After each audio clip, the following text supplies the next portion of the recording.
very special Alumni Update episode. We had somebody just drop on in, Dr. Michaell Hall.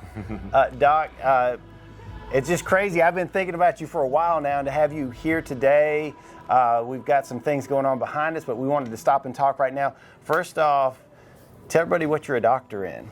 Oh, I'm a maxillofacial surgeon.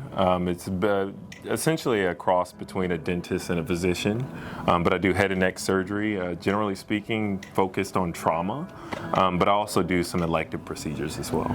Well, back in the day, you were doing elective procedures on different players out on the field as part of the Fighting Irish, helping us to a state championship in 2006. But talk about those times at Dublin. What was so special about those, whether on the field or in the classroom? What made this whole experience make you want to come back today? Just thinking about what the experience meant for me over time. Obviously winning is a huge part of what I enjoyed about the experience, but I also like that, at such a young age, I learned what it meant to commit to something, to have something that you trusted in or believed in, without ever really having evidence that it would work out. And just the commitment that we kind of embarked on as a team is what really made the whole experience special. The fact that we grew up from boys to men, and we had accountability amongst each other, and we had a common goal that we stuck to and worked it with, and it worked out in our favor by the time it was all said and done. So yeah, it was a very special time and a very special experience that I wouldn't trade for anything in the world. And I think for me, one of the things, having watched you guys in the role that I played back then, you had a great challenge come before you in 2005, and that you setting these scoring records, doing all these great things, scoreless streaks, everybody was pointing you in a certain direction, and then come second round of the playoffs, it's over. Yeah. And so how did that strengthen your resolve as a team to say, oh no, this year that's not going to happen?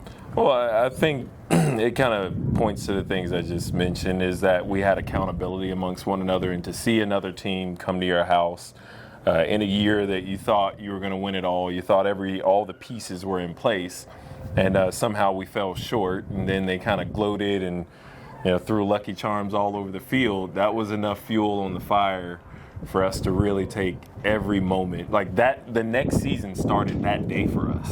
Wow. So. Well, let's go back a little bit further and talk about your educational journey, because you don't get to be a doctor without having laying some foundational stuff in school. What were some of the things that you got out of your Dublin City Schools education, and who were some of the people that poured that into you that helped you get to a place where, hey, I want to be a doctor?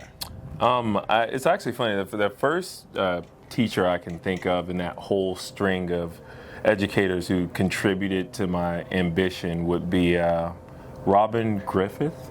Yes, Miss Robin Allen now. She married Mr. Gil Allen. Yeah, I remember that. I remember that. She and I played with her son, Will. Oh, yes. Yeah, one of my great teammates. But I'll never forget, she taught us the song to remember the scientific method.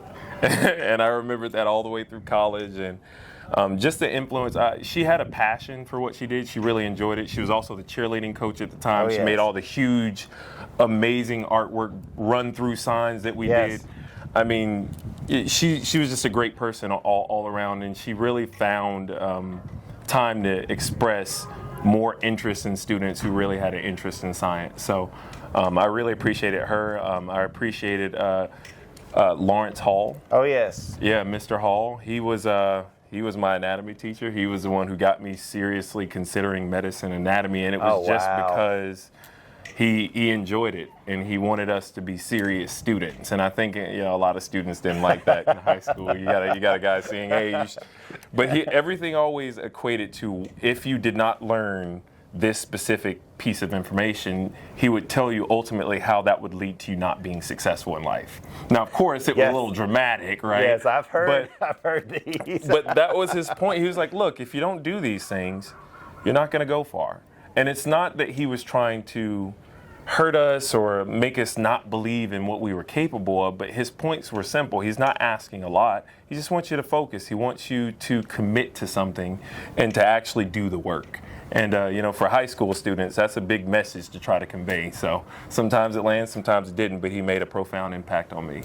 Well, it's hard for me not to press you on the song to see if you could still remember the song and sing it. So I'm not going to press you hard, but if you decided to break out in song. Got a method?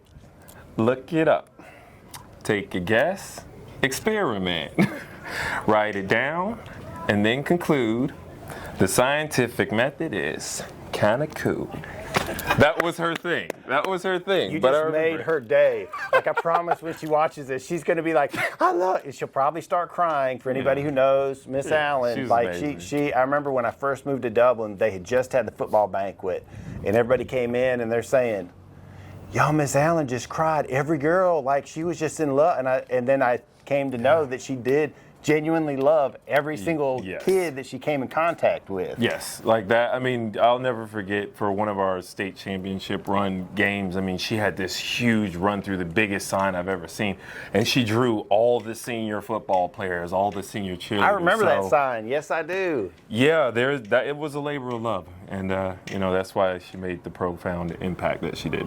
Well, I hear all of this about science anatomy, which obviously leads into the next thing. Talk about your collegiate journey and how that continued to push you in the direction that you're at now. I went to a great university. That's really what I attribute it to. I went to Georgia State University in Atlanta, which gave me the other GSU. I got to fight for my real GSU. The GSU.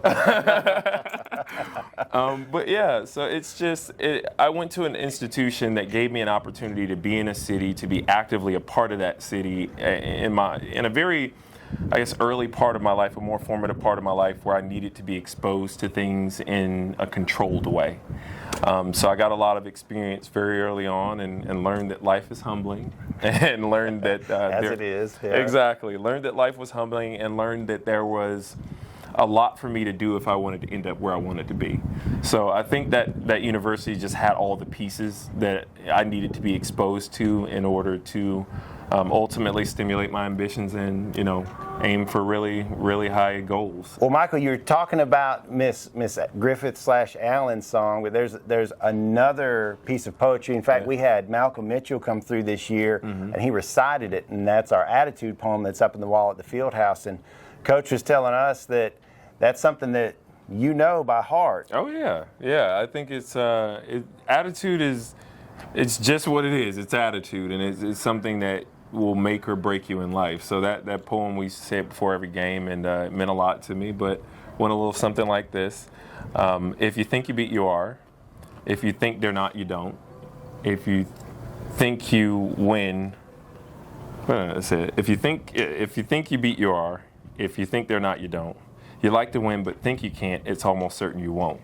If you think you lose, you're lost. Throughout the world, you'll find things begin with a person's will. It's all a state of mind. If you think you're outclassed, you are. You got to think high to rise. You got to be sure of yourself if you're ever to win the prize.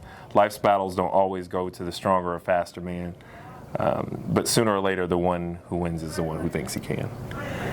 And now you just made Dr. Fred Williams' day, so you've made two people's day in a very short period of time. Coach Williams. Yes. I forgot. Yes. Okay, excellent. Well, I just get so excited because you've achieved those goals. I'm sure you're the type of person where there's still other goals that you're seeking. Undoubtedly. But to see you say, I want to do this, and then go chase it and go get it, reminds me about what happened out here in 2006 in December. And I know that there's more to your journey. Would tell us what are some of the future things that we can look for out of Dr. Michaell Hall? Well, I want to definitely get into a lot of philanthropy. Right now I'm still building my career. I have a healthy amount of college debt to sort out. Becoming a surgeon doesn't come without its price tag, but I want to get involved in the community and inspire people in the way that I was inspired by a lot of the people who played a critical role in my journey. Yeah, one of those people is standing off to the side over here. The guy who called me, Coach Holmes, said, "Hey, come on over. Yeah. You got to talk to him." I'm like, "Oh my gosh, it's no joke.